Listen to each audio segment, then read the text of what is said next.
మల్లెపూల చెట్లను ఇంట్లో పెంచుకోవడానికి ఎవరూ ఆసక్తి చూపరు. కాగా అసలు మల్లెపూల చెట్లను ఎందుకు ఇంట్లో పెంచుకోరో ఇప్పుడు చూద్దాం. మల్లె చెట్టు దురదృష్టాన్ని తెచ్చి పెడుతుంది అంటున్నారు పండితులు.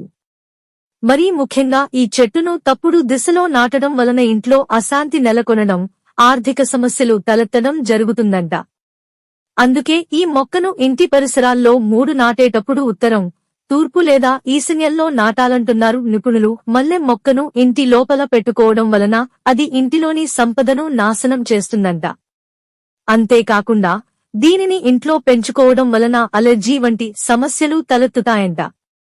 మల్లె మొక్కను ఇంట్లో పెట్టుకోవడం వలన వీటి వాసనకు తేనెటీగలు ఇంట్లో దూరే అవకాశం ఉంది. దీంతో చిన్నపిల్లలను లేదా ఎవరినైనా ఇవి కుట్టే అవకాశం ఉన్నందున ఇంటిలోపల ఈ మొక్కను పెంచుకోరంట. అంతేకాకుండా మల్లెపూల చెట్లను ఇంట్లో పెట్టుకోవడం వలన వాటి సువాసనకు పాములు కూడా ఇంట్లోకి వచ్చే అవకాశం ఉన్నందున వాటి ఇంట్లో పెంచుకోరంట.